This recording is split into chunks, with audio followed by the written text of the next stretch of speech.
I want to make sure for everybody at our station who sees this that they get your name right. So if you'll say and spell your name for us, I'd appreciate it. Brenden Clark, Brendenclark.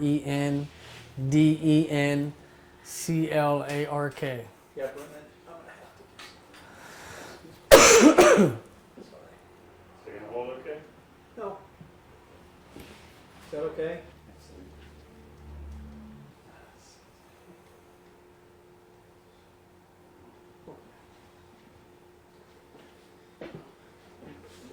First thing I'd like to do is for you to tell us about yourself, whatever you're willing to share. Tell us about who you are. My name's Brenden. I grew up in Warren, Ohio. Went to Howland schools.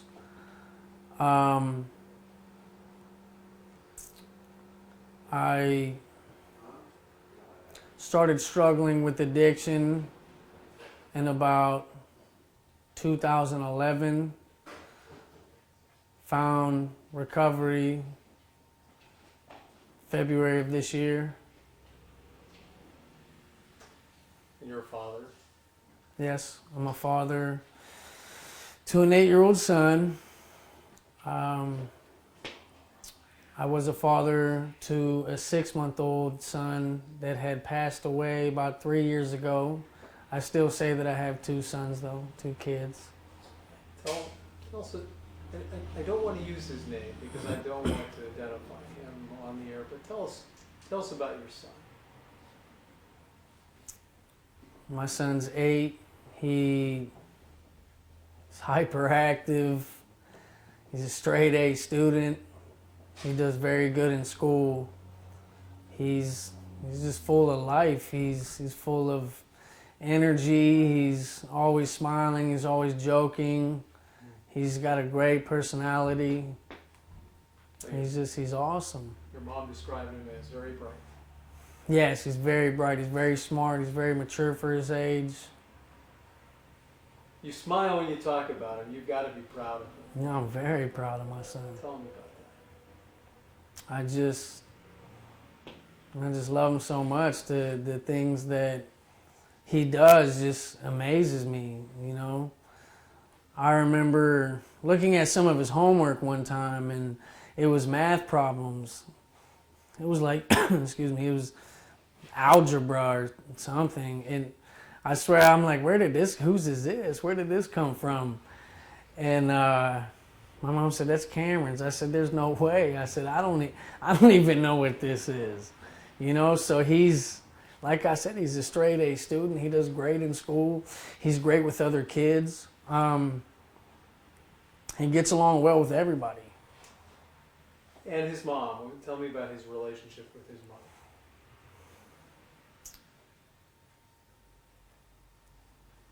It was, they had a good relationship. They did.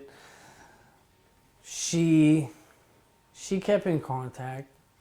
My mother's had custody of him most of his life. But she always made the attempt to, you know, she was consistent with keeping in contact and keeping in touch with him, letting him know that she loves him and, you know, she's there for him. And, you know, when they would spend time together, you know, it was, you know, she would pretty much shut everything else out and spend that time with him. They would spend that time together, and she would focus all her attention on him. So what happened to her? She lost a battle to the disease of addiction. How did you find out about her loss?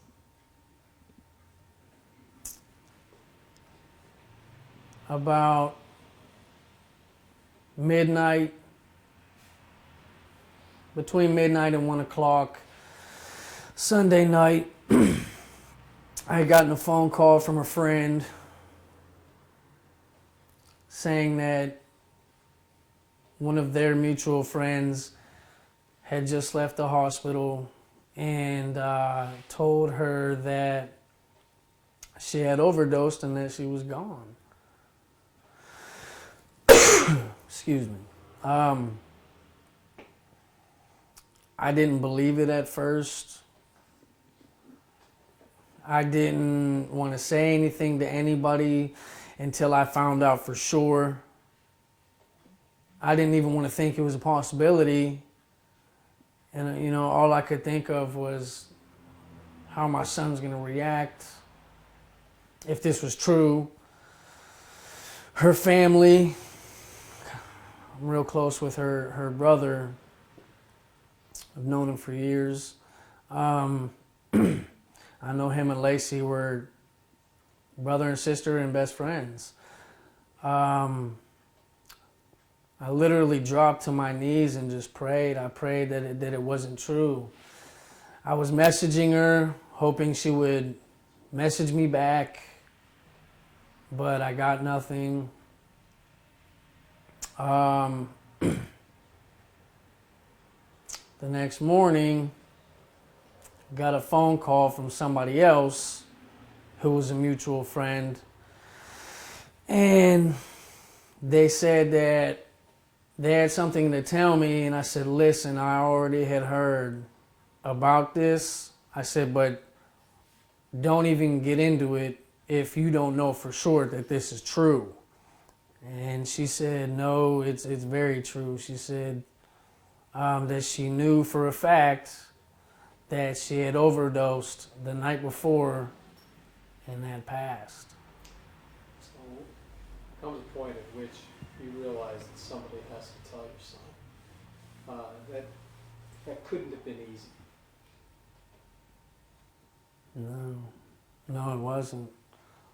I was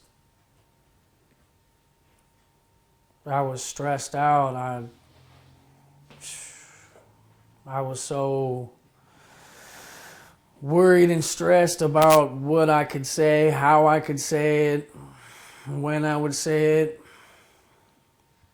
And I knew that it had to be done. I knew that eventually, sometime that day, it was going to have to be explained to him. You know, so I tried to gather up as much courage as I could to explain it to him. Said that couldn't be easy. We saw that happen. You made a decision to share it. That is such a personal moment. Tell me about that decision.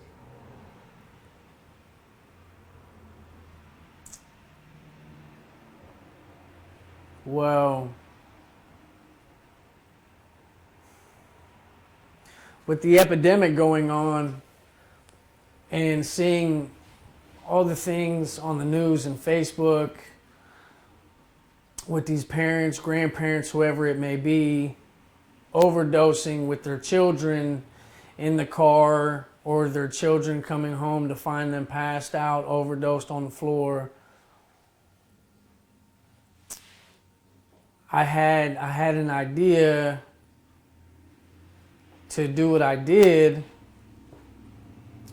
not thinking of the attention it could bring, but mainly focusing on the message it would send to people in active addiction,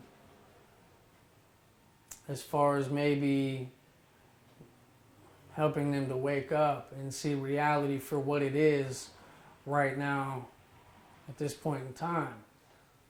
The impact that it has on other people. Yes. The impact that it has on their children. Yes. And that impact is profound, isn't it? Tell us about that. Excuse me. that was one of the hardest things I've ever had to do. You know, for hours I contemplated, how am I going to tell my son that his mother just died? Nobody wants to hear their mother died. And from one of the worst things possible. It weighed on my mind heavily. It had my anxiety through the roof, you know, but I knew it had to be done. So I had to break the news to him either way. Do you hope that maybe one person sees that video who's struggling to find recovery and turns their life around because of it? That was my goal. That was my motive. That was my intentions.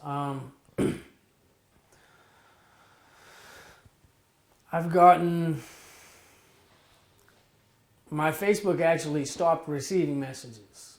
I've gotten, I don't even know how many messages from people thanking me, telling me that they needed to see that, telling me that it literally changed them, changed their whole perspective on things, their whole outlook on things, their whole outlook on their relationship with their child, their whole outlook on the aspect of addiction.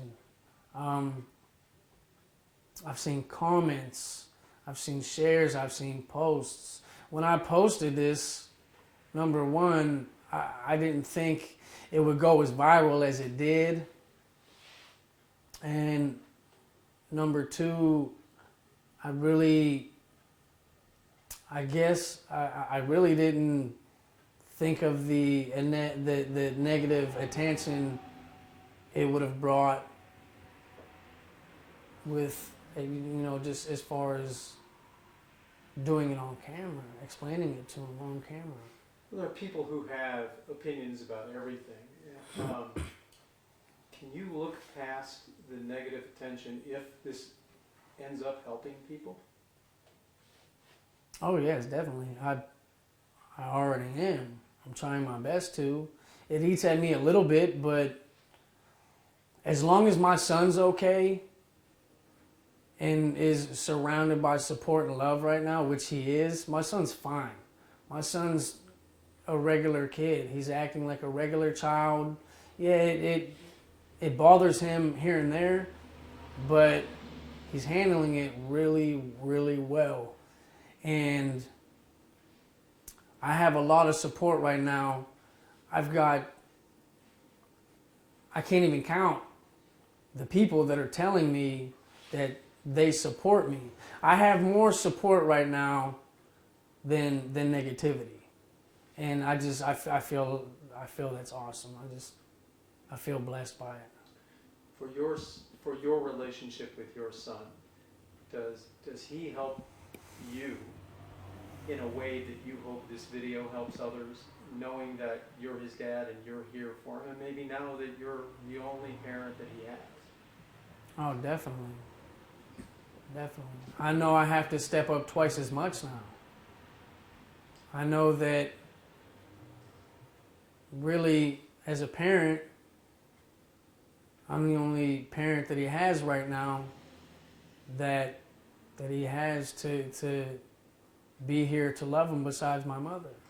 Does that give you more encouragement to overcome whatever struggles you go through? Absolutely. Times 100, times 1,000, times 1,000,000. Your mom said there's a comment that she used that she said when people come up and ask you about this now, there's something that she wants to say to them. What is that? That God's got this. I truly feel that God has his hands on this situation. I'm a firm believer in God. I pray every day, every night. I pray before every meal. Not so much on a religious aspect, but a spiritual aspect. I believe in miracles. I believe that God works through people. I believe that God helps people that he needs to help and need when they need it. The hashtags you put on that video were pretty powerful in my opinion. Why did you choose them? The hashtags, Yeah, we do recover. we do recover and pray for the ones that don't. Because we do recover. We do. It's possible. The recovery is available to whoever wants it. You just have to want it. You have to put in the footwork. You have to put in you have to make that jump. You have to make that move. There's a better life for anybody and everybody who wants it. I'm still early in recovery right now. I'm not a recovery guru. I'm still learning. I'm very early in recovery still. And I'm eager to learn. I'm eager to learn more. I'm eager to get the message out there. As much as I can learn, I'm eager to put out there more to help other people. As much as people have helped me. For those of us who haven't experienced addiction, and maybe for some of those people online who want to judge because of it, I think maybe your case is another example of how this is not something that's isolated. This is something that now is impacting and touching many, many lives over a broad socioeconomic scale. I don't know if there's if you can help explain that to us from what you understand, from what you've seen and experienced. Can you repeat that? I'm sorry. Yeah, sure. You know, we know, or we get the sense that, particularly with heroin addiction now, that there isn't any one profile of a person who is struggling with this. This is crossing all boundaries for the socioeconomic scale. Everybody, every family, every community, and I don't know if you've sensed that, if you've seen that, how you might explain that to us from what you understand. That's okay. I think that people who aren't addicts definitely do a lot of judging, and they excuse me, don't know what the lifestyle's like. I actually heard about somebody earlier saying, why would he put this on Facebook to help addicts? People on drugs, addicts don't even get on Facebook. They don't even check Facebook. Like, is this serious? Is that serious right now? No. I don't know.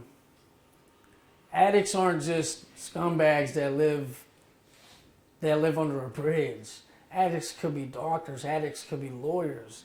Addicts could have all the money in the world.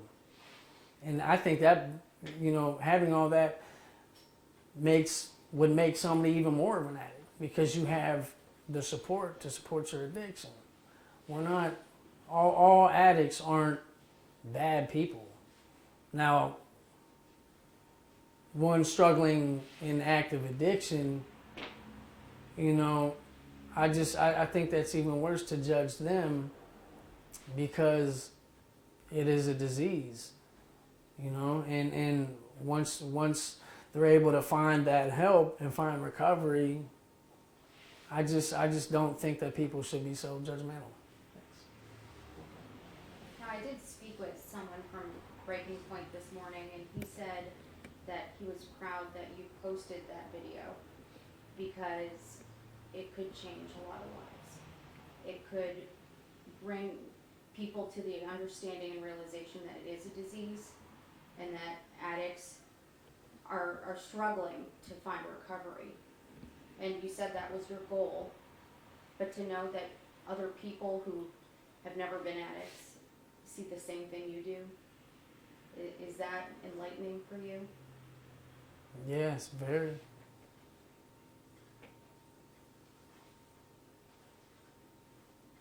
Thank you. Appreciate it, Brenden. Thank you very, very much.